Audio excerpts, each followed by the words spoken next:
দর্শক আমন্ত্রণ আজকে চট্টগ্রামে, আর শুরুতেই জানিয়ে দেব শিরোনামগুলো।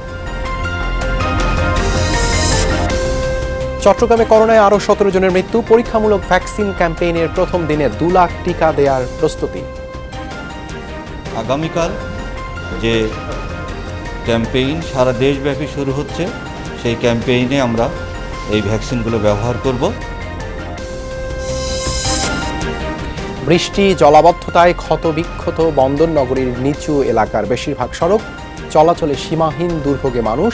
বর্ষার পর সংস্কারের আশ্বাস সিটি কর্পোরেশনের। এখানে রাস্তাঘাটে গর্ত, ট্রাক পড়ে যায়, গাড়ি চালাইতে পারি না। আমাদের ফ্যামিলির কেউ অসুস্থ হলে আমরা হাসপাতালে নিয়ে যেতে বিভিন্ন ধরনের সমস্যা হচ্ছে। বর্ষা শেষ হওয়ার সাথে সাথে আমরা ট্রেস আপ করে এটা আবার সুন্দর রাস্তা হিসাবে আপনারা দেখতে পাবেন।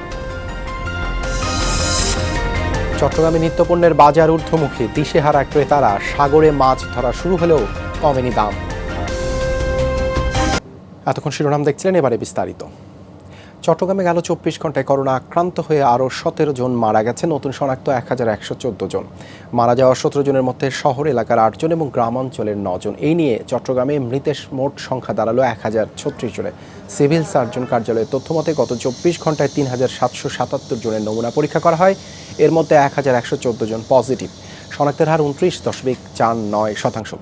চট্টগ্রামে সব মিলিয়ে এখন পর্যন্ত আক্রান্তের সংখ্যা 88,660 জন। পরীক্ষামূলক গণটিকা কার্যক্রমের প্রথম দিনে চট্টগ্রামে 2 লাখ টিকা দেওয়ার প্রস্তুতি নেওয়া হয়েছে। এরই মধ্যে সব ধরনের প্রস্তুতি শেষ করেছেন দায়িত্বপ্রাপ্তরা। অগ্রাধিকার দেওয়া হবে বয়স্কদের। কেন্দ্রে কেন্দ্রে পৌঁছানো হচ্ছে টিকার ভায়াল।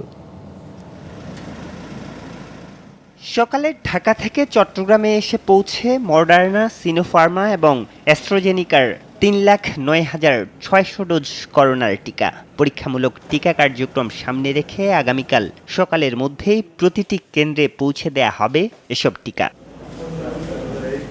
চট্টগ্রামের 15টি উপজেলার 200 ইউনিয়নে সকাল 8টা থেকে একযোগে শুরু হবে এই গণটিকা কার্যক্রম। প্রতি ইউনিয়নের 3টি করে কেন্দ্রে দেয়া হবে 200 ডোজ করে টিকা।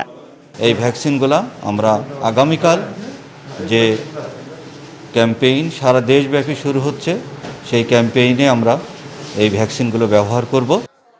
চট্টগ্রাম মহানগরী এলাকায় টিকা কার্যক্রম চলবে সিটি কর্পোরেশনের তত্ত্বাবধানে। এর মধ্যেই মহানগরীর 41টি ওয়ার্ডেই শেষ হয়েছে রেজিস্ট্রেশন কার্যক্রম। নেওয়া হয়েছে সার্বিক প্রস্তুতি। প্রতিটি ওয়ার্ডের 3টি করে কেন্দ্রে দেয়া হবে 900 ডোজ করে টিকা।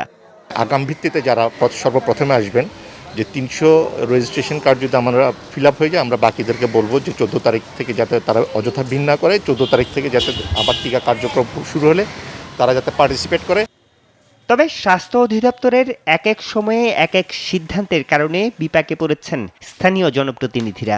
আমরা আবার তাদেরকে রিকোয়েস্ট করতে হবে, যারা 18 নিয়ে ফেলেছি তারা উদ্গ্রীব টিকা দেওয়ার জন্য। সেই ক্ষেত্রে তো তাদেরকে একটু মানাতে হবে এবং কিছুটা ভুল বুঝাবুঝিতে হবে।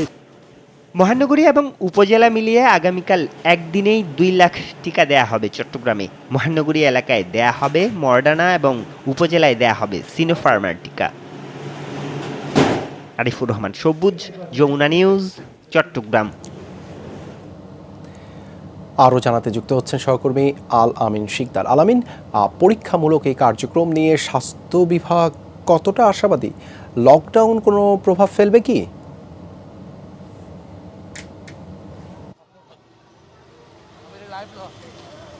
দেবাশিস, প্রথমে যে গণহারে টিকা দেওয়ার কথা ছিল সেটি আসলে কিছুটা সরে এসেছে স্বাস্থ্য বিভাগ। কারণ হচ্ছে যে টিকার স্বল্পতার বিষয়টি জানানো হয়েছে। আর এরই মধ্যে যে প্রতিবেদনে দেখেছিলেন যে চট্টগ্রামে 3,09,000 ডোজ টিকা এর মধ্যে চলে এসেছে চট্টগ্রামে, যেখানে রয়েছে সিনোফার্ম এবং যে মডার্নার যে টিকা সেটিও চলে এসেছে।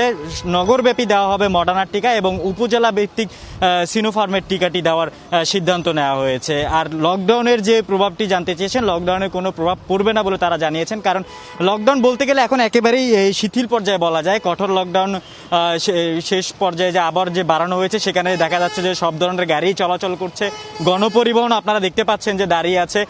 বিশেষ করে লকডাউন একেবারেই শিথিল। সেক্ষেত্রে আরও যদি টিকার কথা বলা হয়, সেক্ষেত্রে তারা যারা টিকা গ্রহণ করতে যাচ্ছে তাদেরকে কোনো প্রকার বাধা দেওয়া হচ্ছে না। আর প্রতিটি ওয়ার্ড ভিত্তিক আমরা যতটুকু জানতে পেরেছি বলেছি চট্টগ্রামের 41টি ওয়ার্ডের প্রতিটি ওয়ার্ডে 3টি করে বুথ বা কেন্দ্র থাকবে। সেখানে 300 করে টোটাল 3টি কেন্দ্রে 900 ডোজ টিকা দেওয়া হবে। আর এই টিকাগুলো বলতে গেলে যারা বয়স্ক আছেন এবং প্রতিবন্ধী তাদেরকে অগ্রাধিকার দেওয়া হবে। কিন্তু শুরুতে আমরা শুনেছিলাম যে শুধুমাত্র এনআইডি কার্ড নিয়ে গেলেই, ভোটার আইডি কার্ডটি নিয়ে গেলেই টিকা দিতে পারবেন, যে কথাটি বলা হয়েছিল সেটি থেকে এরই মধ্যে স্বাস্থ্য বিভাগ সরে এসেছে। এবং আরও একটি বিষয় জানিয়ে রাখি যে কাল সকাল 8টা থেকে নগরীর 41টি ওয়ার্ডে এবং উপজেলা ভিত্তিক প্রায় 200টি ইউনিয়নে টিকা কার্যক্রম শুরু হবে। দেবাশিস।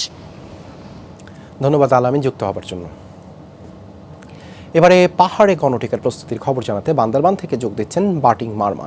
বাটিং, বান্দরবানে কতটি কেন্দ্রে ক্যাম্পেইন চলবে, সেখানকার সবশেষ প্রস্তুতি কেমন দেখছেন?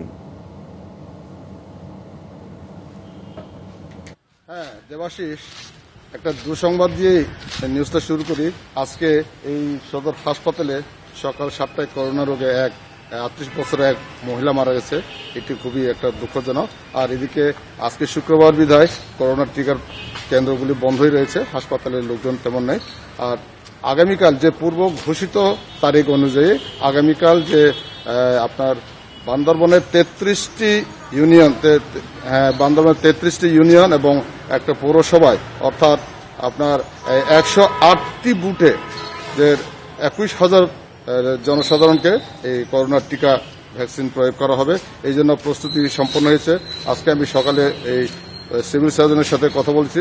তবে ওনারা একটি আশঙ্কা করছেন যে দুর্গম এলাকাগুলি, বৈরী আবহাওয়া এবং নেটওয়ার্কের বাইরে যে সমস্ত ইউনিয়ন আছে, যেমন আপনার রুমা, থানচি, আলীকদম, লামার কিছু দুর্গম ইউনিয়ন আছে, যে ইউনিয়নগুলিতে ভ্যাকসিন নিয়ে পৌঁছতে এবং ওখানে যে স্বাস্থ্যকর্মীরা যে যাবে তাদের একটা সময়ের ব্যাপার, ওখানে নেটওয়ার্ক নাই, ওখানে যে রেজিস্ট্রেশন করা নিয়ে একটু ঝামেলা হতে পারে। তবে সিভিল সার্জন জানিয়েছেন ওনারা এই 7, 8, 9, 10 যতদিন সময় লাগে ওনারা এই ভ্যাকসিন কার্যক্রম চালিয়ে যাবেন, যতদিন সময় লাগুক, এবং একসাথে কাজ করে ফেরার একটা পরিকল্পনা আছে।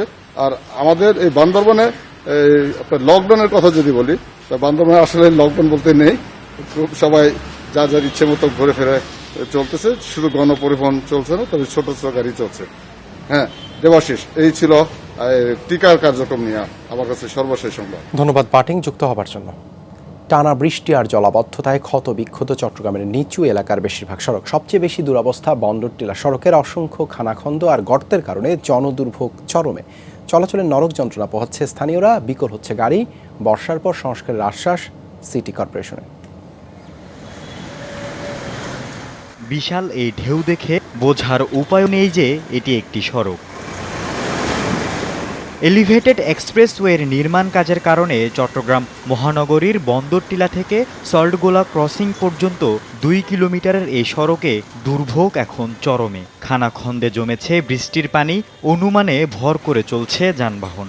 এখানে রাস্তাঘাটে গর্ত, ট্রাক পড়ে যায়, গাড়ি চালাইতে পারি না। গাড়ির স্প্রিং সেটের ক্ষতি, বডির ক্ষতি, অনেক ক্ষতি। মাইলে মাথা 5 মিনিটের পথ আমার থেকে 2 ঘন্টার মতো সময় লাগছে। বেশি সমস্যা হবে, রাস্তায় গর্ত, তারপরে পানি রাস্তায়।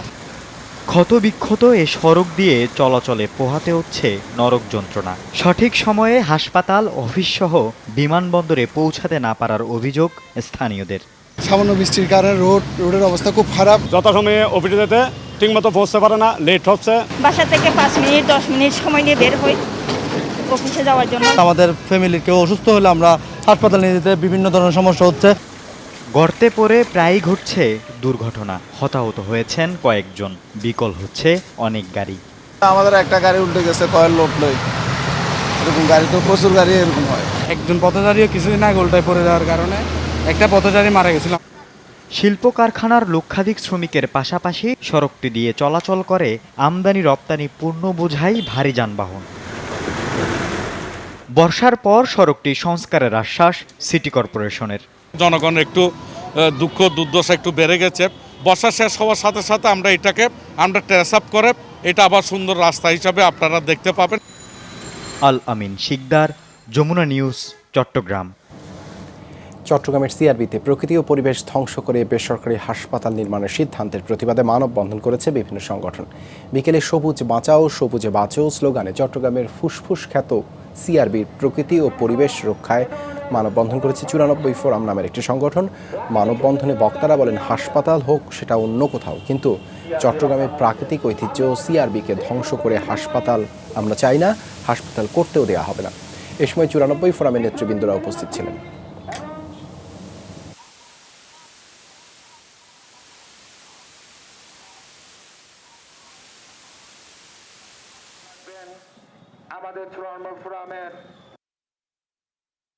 সিআরবির যে নৈসর্গিক সৌন্দর্য, সেই সৌন্দর্য রক্ষায় আগামীতে যেন এই সিআরবিতে শুধু হসপিটাল নয়, এ ধরনের কোনো স্থাপনা করা না হয়। হাসপাতাল আমরাও চাই, তবে আমরা চাই না আমাদের প্রাকৃতিক অক্সিজেন, এই প্রাকৃতিক ফ্যাক্টরিটা বাদ দিয়ে আমরা কৃত্রিম অক্সিজেনের ব্যবস্থা করা হোক, সেটা আমরা চাই না।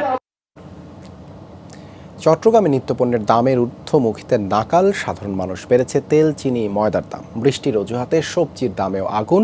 সমুদ্রে মাছ ধরা শুরু হলেও কমেনি মাছের দাম। সেই ফেব্রুয়ারি থেকে ঊর্ধ্বমুখী তেলের দাম। আন্তর্জাতিক বাজারে দাম বৃদ্ধির কথা বলে ধাপে ধাপে দাম বেড়েছে এই পণ্যটির।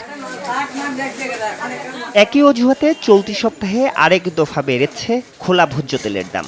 বিক্রি হচ্ছে প্রতি লিটারে 130 টাকায়, যা গত সপ্তাহেও ছিল প্রতি লিটারে 125 টাকা। ঈদের আগে একটু কম ছিল দামটা, এখন আবার মাল মনে হয় আসতেছে না, সেই জন্য আবার দাম বাড়ে। কিছু সিন্ডিকেটের কারণে বাড়ছে, আপনার কিছু ইন্টারন্যাশনাল বিশ্ববাজারে তার দাম বেশি বিধায় বাড়ছে। চিনির দাম বাড়াও শুরু হয়েছিল চলতি বছরের মার্চ থেকে। বাড়তে বাড়তে প্রতি কেজি চিনির দাম এখন 70 টাকা। চলতি সপ্তাহে বেড়েছে আরও 5 টাকা। হঠাৎ করেই প্রতি মণ ময়দার দাম বেড়েছে 200 টাকা পর্যন্ত। বেড়েছে আটার দামও। সব জিনিসের দাম বেশি। চালে মনে করেন বস্তা প্রতি 100 টাকা বাড়ছে, ময়দাতে 150-200 টাকা বাড়ছে। কোরবানি ঈদ উপলক্ষে সিন্ডিকেট করি দামটা বাড়াই ফেলেছে তারা, এখনো দামটা কমে নাই। সব জিনিসে 5 টাকা, 10 টাকা, 15 টাকা, 20 টাকা বাড়া গেলে। মরিচের দাম শুনেই ঝাঁঝ পাওয়া যায় সবজির বাজারে।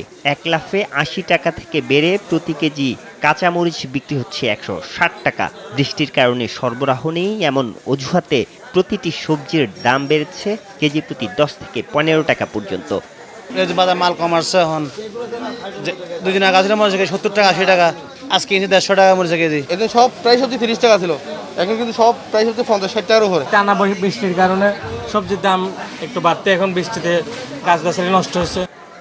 সমুদ্রে মাছ ধরা বন্ধ এমন অজুহাতে এতদিন মাছের দাম ছিল চড়া, কিন্তু গেল 2 সপ্তাহ ধরে সমুদ্রে মাছ ধরা শুরু হলেও কমেনি মাছের দাম। ইলিশের দাম এখনো 1000 টাকার উপরে।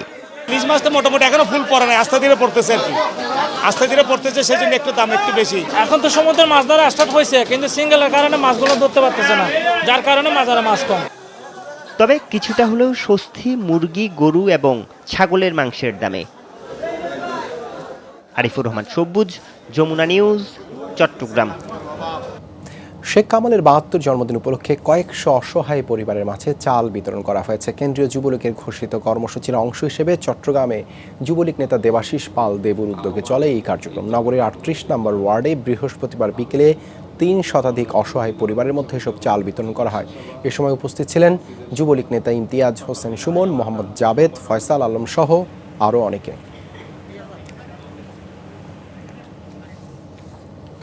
লকডাউনে কর্মহীন দুস্থ কয়েকশো পরিবারকে খাদ্য সহায়তা দিয়েছে শামসুল হক ফাউন্ডেশন নামে একটি স্বেচ্ছাসেবী সংগঠন। নগরীর মোহরা এলাকায় আয়োজিত অনুষ্ঠানে চট্টগ্রাম 8 আসনের সংসদ সদস্য মোসলেম উদ্দিন আহমেদ বলেন, করোনাকালে দরিদ্র জনগোষ্ঠীকে নগদ অর্থ ও খাদ্য সহায়তা দিচ্ছে সরকার। বেসরকারি সংগঠনগুলোকেও এগিয়ে আসার আহ্বান জানান তিনি। এর আগে মোহরা 5 নম্বর ওয়ার্ড কার্যালয়ে 400 পরিবারের মধ্যে ত্রাণ বিতরণ করেন তিনি। এ সময় বিশেষ অতিথি হিসেবে উপস্থিত ছিলেন বিজিএমই এর প্রথম সহসভাপতি সৈয়দ নজরুল ইসলাম। অনুষ্ঠানে সভাপতিত্ব করেন শামসুল হক ফাউন্ডেশনের চেয়ারম্যান প্রকৌশলী মোহাম্মদ নাসির উদ্দিন। খাগড়াছড়ির মাটিরাঙ্গায় শ্যালিকাকে ধর্ষণের পর হত্যা মামলায় অভিযুক্ত দুলাভাইকে গ্রেপ্তার করেছে পুলিশ। সকালে সংবাদ সম্মেলনে পুলিশ সুপার জানান, দীর্ঘদিন ধরেই শ্যালিকাকে অনৈতিক প্রস্তাব দিয়ে আসছিল মোহন ত্রিপুরা। এতে রাজি না হওয়ায় গত মঙ্গলবার তাকে ধর্ষণের পর শ্বাসরোধে হত্যা করে সে। এ ঘটনায় মামলা হলে তদন্তে নামে পুলিশ। প্রযুক্তির সহায়তায় মাটিরাঙ্গার মরাটিলা এলাকা থেকে মোহন ত্রিপুরাকে গ্রেপ্তার করা হয়। আসামি আদালতে স্বীকারোক্তিমূলক জবানবন্দি দিয়েছে বলে জানিয়েছে পুলিশ।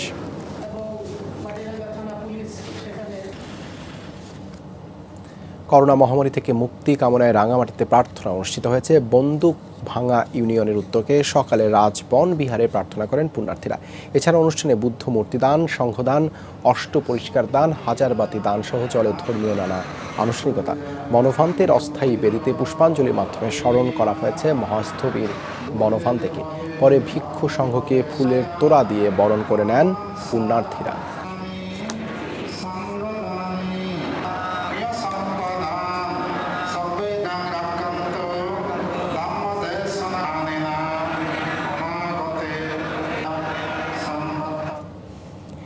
এই ছিল আজকের চট্টগ্রামে। এতক্ষণ আমাদের সাথে থাকার জন্য ধন্যবাদ সবাইকে।